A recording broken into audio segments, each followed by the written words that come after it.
യൂട്യൂബിൽ കഴിഞ്ഞ ദിവസം എനിക്കൊരു കമൻറ്റ് വന്നിട്ടുണ്ടായിരുന്നു. നമുക്ക് ടൈംബെക്സിനകത്ത് ഒരു ദിവസം എത്ര സർവേ വരെ ചെയ്യാം എന്നതിനെക്കുറിച്ച്. അപ്പോൾ ഞാനിവിടെ എൻ്റെ ഇന്നത്തെ ജസ്റ്റ് ഞാൻ കാണിക്കാം സർവേ ഞാൻ ചെയ്തതിൻ്റെ.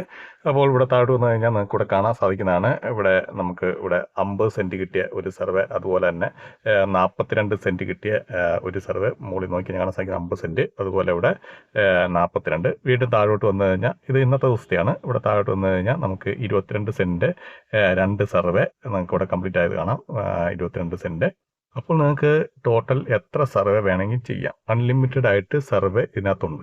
പക്ഷേ സർവേ ചെയ്യുന്നതെല്ലാം നിങ്ങൾ പാസ്സാകണമെന്നില്ല. നമ്മുടെ പ്രൊഫൈലിനനുസരിച്ച് കറക്റ്റായിട്ട് വരുന്ന സർവേസാണ് നമ്മൾ പാസ്സാകുകയുള്ളൂ. എങ്കിലും നിങ്ങൾക്ക് ഡെയിലി നിങ്ങൾ അത്യാവശ്യം നല്ലതിൽ തന്നെ സർവേ ചെയ്യാൻ നോക്കിക്കഴിഞ്ഞാൽ ഡെയിലി നിങ്ങൾക്ക് എങ്ങനെ പോയാലും ഒരു 7-8 സർവേ നിങ്ങൾക്ക് പാസ്സാകാൻ സിമ്പിളായിട്ട് സാധിക്കുന്നതാണ്.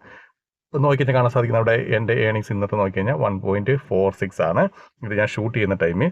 അപ്പോൾ നിങ്ങൾ ഇതുപോലെ സർവേ ചെയ്ത് കഴിഞ്ഞാൽ നിങ്ങൾക്ക് സിമ്പിളായിട്ട് $2, $3, $4 ഒക്കെ നിങ്ങൾക്ക് സിമ്പിളായിട്ട് നേടാം. $5 വന്നു കഴിഞ്ഞാൽ ടോപ്പ് ഏണേഴ്സ് ലിസ്റ്റ് വരുന്നതായിരിക്കും. നിങ്ങൾക്ക് $1 എക്സ്ട്രാ നിങ്ങൾക്ക് എക്സ്ട്രാ റിവാർഡായിട്ട് നിങ്ങൾക്ക് കിട്ടുന്നതായിരിക്കും. അതൊന്നും അത്ര ടഫായിട്ടുള്ള കാര്യമല്ല. നിങ്ങൾ സർവേ ചെയ്യുക. സർവേ ഡിസ്ക്വാളിഫൈ ആകുന്നത് നോർമലാണ്. എന്നാലും നിങ്ങൾ സർവേ ചെയ്തുകൊണ്ടിരിക്കുക, കണ്ടിന്യൂ സർവേ ചെയ്തുകൊണ്ടിരിക്കുക.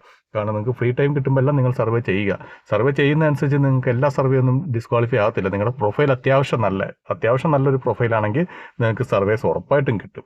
അപ്പോൾ നിങ്ങൾ സർവേ ചെയ്തുകൊണ്ടിരുന്ന അത്യാവശ്യം സർവേസ് കിട്ടുവാണെങ്കിൽ നിങ്ങൾക്ക് കൂടുതൽ സർവേസ് നിങ്ങൾക്ക് വന്നുകൊണ്ടിരിക്കും. അപ്പോൾ നിങ്ങളുടെ പ്രൊഫൈലിനനുസരിച്ച് സർവേസ് വന്നുകൊണ്ടിരിക്കും. അപ്പോൾ നിങ്ങൾ ടൈം സ്പെൻഡ് ചെയ്ത് ചെയ്യാൻ നോക്കുക. പിന്നെ ഒരു സർവേ എന്ന് പറഞ്ഞാൽ എങ്ങനെ പോയാലും 10-20 മിനിറ്റൊക്കെ ഏറ്റവും കുറഞ്ഞത് വരാറുണ്ട്.